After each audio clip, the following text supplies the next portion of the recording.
Good afternoon, everybody. Good afternoon.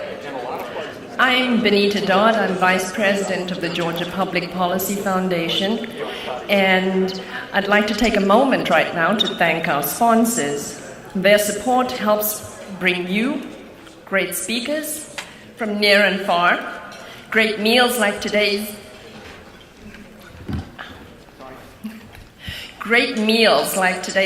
Georgia Welcome Luncheon. Isn't it great? And the great ideas that take root at this, which has been called the opening shot to the legislative session, the 2017 Georgia Legislative Policy Forum.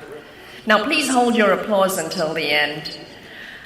The presenting sponsor is the Walton Family Foundation, and we are so very grateful to the Walton Family Foundation for its determination to promote the importance of school choice in a free society. Our platinum sponsor is Verizon.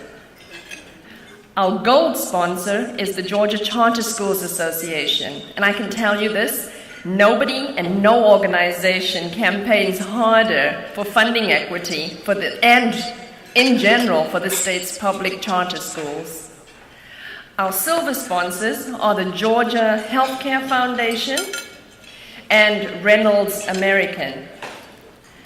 Our bronze sponsors are Aflac, Denton's, the Georgia Motor Trucking Association, Kaiser Permanente, United Way of Metro Atlanta, and Yancey Brothers. Please help me thank our sponsors for their support of good policy and the Georgia Public Policy Foundation.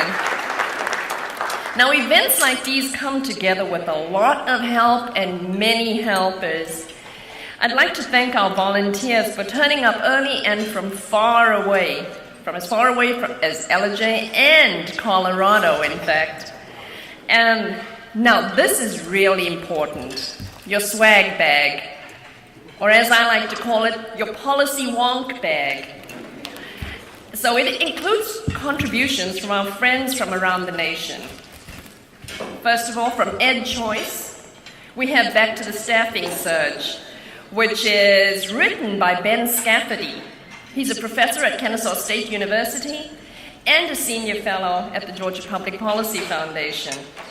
So, from the American Legislative Exchange Council, you heard this morning from Jonathan Williams, Rich States, Poor States, which allows you to see how our state competes and compares economically with every other.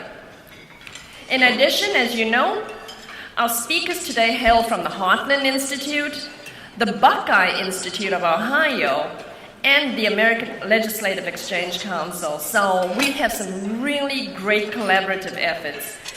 From the Georgia Public Policy Foundation, we've included, and we do this every time, the membership form. And why do we do that?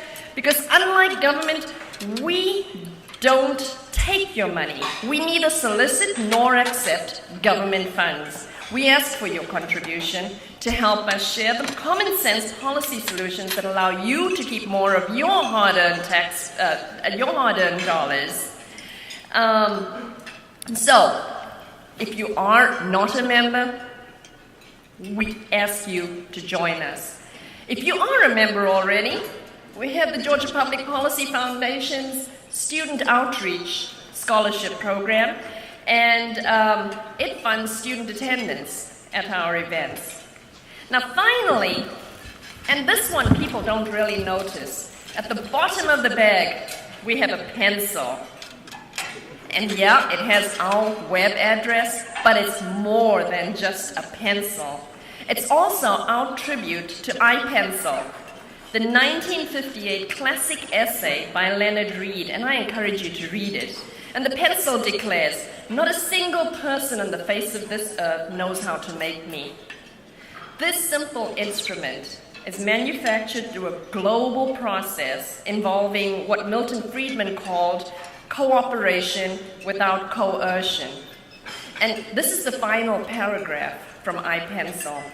It says, "The lesson I have to teach is this: leave all creative energies uninhibited.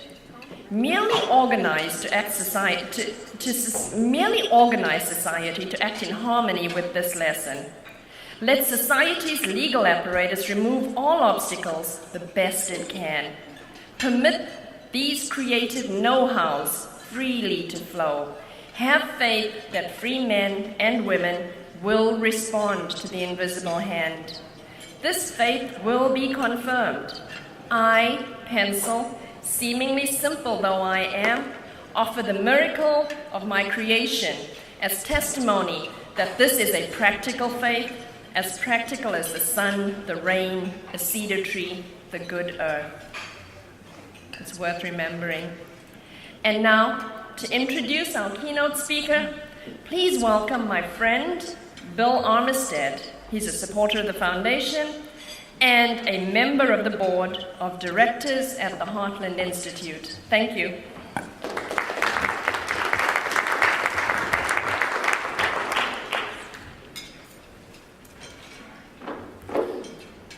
Thank you. Some folks say that once a man becomes a politician, he's always going to be a politician, but I can confidently tell you that's not true of Heartland's new president, Tim Muleskamp.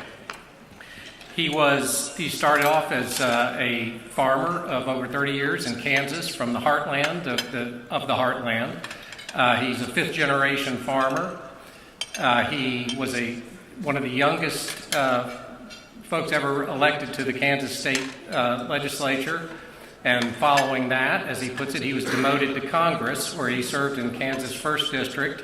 And he came to Washington with the Tea Party class and an agenda that you all are happy and familiar with to reform government, to reform Washington. He's a big supporter of education choice, of health care reform, free market health care reform, for entitlement reform. He worked to improve the VA and made a lot of trouble for all the right people in Washington.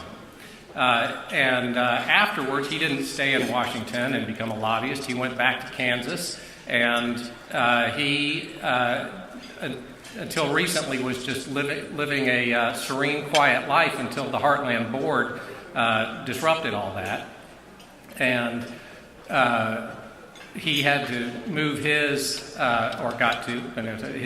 family of 4 adopted children and lovely wife from Kansas to the Chicagoland area, but not inside the city of Chicago. I don't think he would like that, where he has to learn to drive only 5 minutes to the store instead of half an hour, and he now has to look around and see a whole lot more people than cows. But I think he's adjusting, and he's happy from everything I've heard. He's continued to teach his children the values he was brought up with, the dignity of every person, value of education, and the value of reverence and patriotism.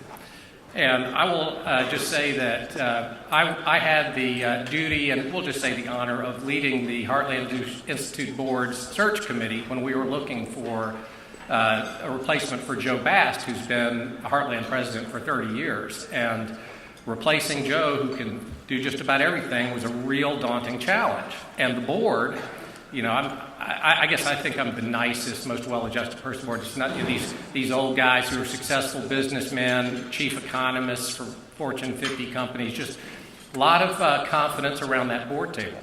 And, I'd bring them candidates and, pretty accomplished folks, and the board would then just, rough them up. And then I'd get the call afterwards saying, what happened? Why did those guys take such an instant dislike to me? And I said, I don't know, saves time. But when Tim came up, everybody did like him. Nobody took an instant or otherwise dislike to him. He's in addition to being a great thinker, a PhD, he was checked all our boxes. PhD, a good thinker, stood for free market values and heartland values, good family man, hail fellow, well met. He just checked all the boxes. And we like him, and I'm sure after he speaks, you'll like him too. Please welcome Heartland President Tim Muleskamp.